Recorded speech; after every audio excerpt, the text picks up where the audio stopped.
Hello everyone, स्वागत है आप सबका। तो आज की वीडियो में हम लोग यहाँ पे मैग्नेटिक सर्किट और इलेक्ट्रिक सर्किट के बारे में यहाँ पे पढ़ेंगे कि दोनों में क्या सिमिलरिटी और दोनों में क्या डिससिमिलरिटी होती है।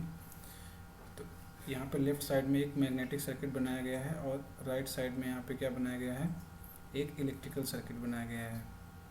जैसे पाइप होता है, पानी का पाइप, तो उस पाइप में जैसे पानी फ्लो होता है उसी प्रकार वायर में इलेक्ट्रिकल करंट फ्लो होती है। यहाँ पे ये इलेक्ट्रिकल पोटेंशियल लगाया जाता है या इसी को ईएमएफ बोलते हैं।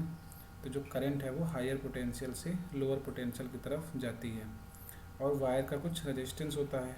वो रेजिस्टेंस क्या करता है कि इसके करंट के फ्लो होने का विरोध करता है, यानी कि जो रेजिस्टेंस है वो फ्लो होने के करंट के विरोध करता है। ठीक उसी प्रकार अगर हम बात करें तो एक ये जो हमारा पाथ है जिसमें हमारा फ्लक्स ट्रैवल करता है, ठीक है, तो इसमें जो इसको जो विरोध करेगा वो विरोध करने वाला क्या होता है, रिलक्टेंस होता है। यहाँ पे जैसे अगर इसमें वायर लपेट दी जाए, ये एक हमारा आयरन का एक पाथ बनाया गया है जिसमें कि यहाँ पे ये वायर लपेट दी गई है और इसमें अगर करंट दी जाए तो इसमें क्या होगा कि इसकी वजह से एक एमएमएफ पैदा हो जाएगा जो कि मल्टीप्लिकेशन होगा एन और आई का, और इसमें एक फ्लक्स फ्लो होने लगेगा। इसको हम और थोड़ा अच्छे तरीके से समझने की कोशिश करते हैं। देखिए यहाँ पे डायग्राम एक दिखाया गया है। जैसे कि मान के चलिए कि इलेक्ट्रिकल सर्किट, इससे आप तो भली भांति परिचित होंगे। यहाँ पे हमने एक दो रेजिस्टेंस लगा दिए हैं, एक R1 है, एक R2 है।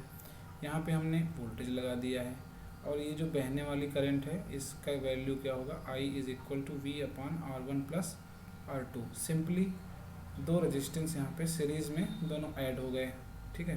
तो इक्वलेंट रेजिस्टेंस क्या हो गया, R1 प्लस R2, वही हमने लिख दिया। अब अगर इसी कोर की बात करें, इसका इक्वलेंट मैग्नेटिक सर्किट बनाएं तो यहाँ पे जो एमएमएफ होगा वो इसका प्रोपोर्शनल होगा, मतलब proportional of number of turns और प्रोपोर्शनल ऑफ करंट, दोनों का मल्टीप्लिकेशन हो जाएगा n इंटू आई। और जो फ्लक्स फ्लो होगा, तो अब इसको देखिए, एक तो कोर मिल रहा है और एक एयर गैप मिल रहा है, तो एयर गैप का रिलक्टेंस चेंज हो जाएगा, ठीक है। एयर गैप का रिलक्टेंस चेंज हो जाएगा क्योंकि इसकी परमेबिलिटी चेंज हो जाएगी। तो यहाँ पे हमारे पास दो रिलक्टेंस सीरीज़ में आ जाएंगे, तो यही reluctance of core plus reluctance of gap. और हमारा ईएमएफ की जगह क्या आ गया, ईएमएफ की जगह एमएमएफ आ गया, और करंट की जगह क्या आ गया, करंट की जगह हमारा फ्लक्स आ गया, और टोटल जो रेजिस्टेंस R1 प्लस R2 था उसकी जगह पे टोटल रिलक्टेंस R कोर और R हमारा गैप आ गया, ठीक है।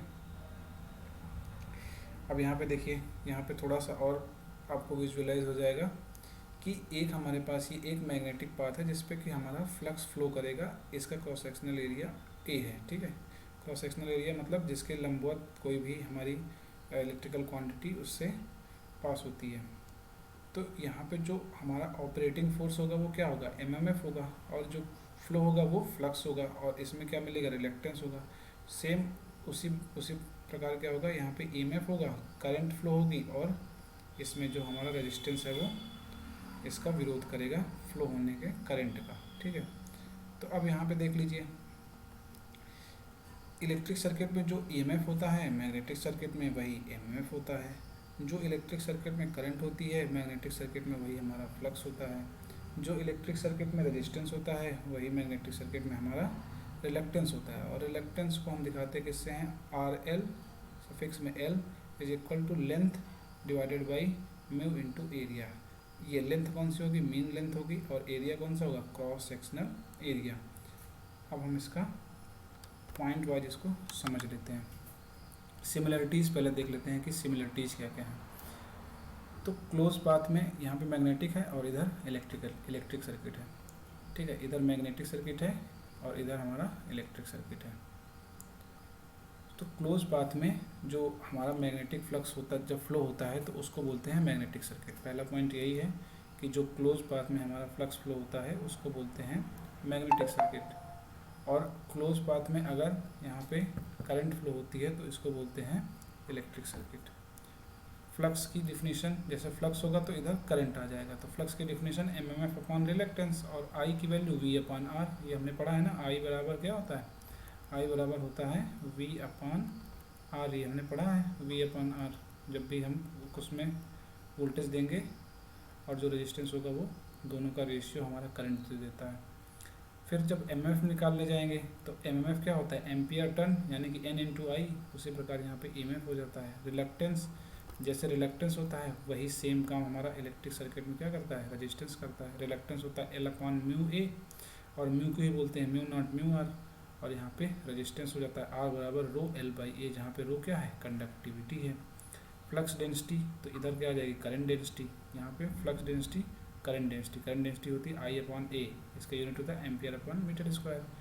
उसी प्रकार से फ्लक्स डेंसिटी आ जाएगी। यहाँ पे क्या होता है, फाई अपॉन ए। देखिए फाई की जगह पे आई और ए की जगह पे ए तो रहेगा ही। एमएमएफ ड्रॉप की बात करें, एमएमएफ ड्रॉप मतलब वोल्टेज ड्रॉप। जैसे जो एमएमएफ ड्रॉप होगा वही सेम काम यहाँ पे वोल्टेज ड्रॉप होगा। तो फ्लक्स बराबर यहाँ से एमएमएफ अपॉन रिलक्टेंस होगा। तो जब एमएमएफ निकालेंगे तो फ्लक्स इंटू रिलक्टेंस हो जाएगा। उसी तरीके से V is equal to I R, ये ओम्स लॉ जो हमारा V is equal to I are.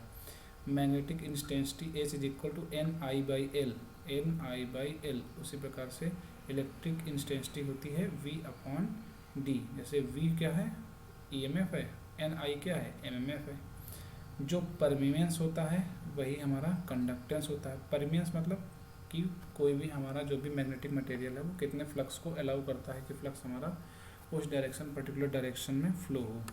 और कंडक्टेंस क्या करता है, ये भी एक चालक की प्रॉपर्टी होती है, ठीक है। जो परमेबिलिटी है उसी का सिमिलर क्या है, कंडक्टिविटी है, ठीक है। जो काम परमेबिलिटी मैग्नेटिक सर्किट में करती है वही काम हमारा कंडक्टिविटी इलेक्ट्रिक सर्किट में करती है। अब देखिए डिसिमिलरिटीज़ की बात करें तो डिसिमिलरिटी, जैसा हम कहते हैं कि फ्लक्स फ्लो होता है, फ्लक्स हमें कभी भी फ्लो नहीं होता है। फ्लक्स हमेशा कांस्टेंट एक जगह पे बना रहता है, ठीक है। जबकि इलेक्ट्रिक करंट जो है वो एक्चुअल में सर्किट में फ्लो होती है, ठीक है। और अगर इंसुलेटर की बात करें तो कोई भी मैग्नेटिक इंसुलेटर नहीं होता है। अगर डिसिमिलरिटी की बात करें तो कोई भी मैग्नेटिक इंसुलेटर नहीं होता है। आज तक कोई मैग्नेटिक इंसुलेटर नहीं बना है, क्योंकि फ्लक्स जो है वो एयर में भी फ्लो कर सकता है, ठीक है। और इसमें बात करें इलेक्ट्रिक सर्किट में तो यहाँ पे क्या होता है, इलेक्ट्रिक इंसुलेटर होते हैं। जैसे कि हम अपने जो हमारे ट्रांसमिशन टावर्स या फिर डिस्ट्रीब्यूशन टावर्स होते हैं जहाँ से इलेक्ट्रिकल सप्लाई होती है, वहाँ पे हम लोग इंसुलेटर्स को देख सकते हैं, ठीक है। तो ये 2 डिसिमिलरिटीज़ हो गई और 9 हमारी क्या हो गई, यहाँ पे सिमिलरिटीज़ हो गई। इसको हम पॉइंट वाइज याद कर लेंगे, ये एग्जामिनेशन में आता है, बहुत इम्पॉर्टेंट है। इसको 1-2 बार आप देखिएगा तो आपको अच्छे से ये याद हो जाएगा। ओके।